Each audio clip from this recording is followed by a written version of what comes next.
Jacob آباد میں امن و امان کی بگڑتی صورتحال کے خلاف انجمن تاجران کی جانب سے احتجاج۔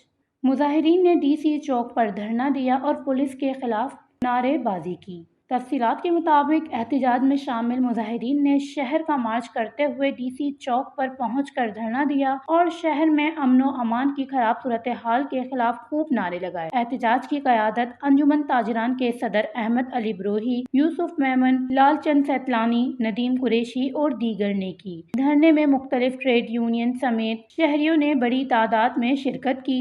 مظاہرین کا کہنا تھا کہ پولیس کی لاپرواہی کے بعد شہر میں امن و امان مکمل طور پر تباہ ہو گیا ہے۔ ڈکیتی، لوٹ مار عام ہونے سے کاروبار کرنا مشکل ترین ہو چکا ہے۔ 2 روز قبل بھی ہندو تاجر سے ملزمان نے 30 لاکھ روپے چھین کر فرار ہوئے، لیکن پولیس کی جانب سے کوئی کارروائی عمل میں نہیں لائی گئی۔ ان کا مزید کہنا تھا کہ عوام کے تحفظ کو یقینی بنانے کے لیے اقدامات کیے جائیں۔ وش نیوز، جیکب آباد، سندھ۔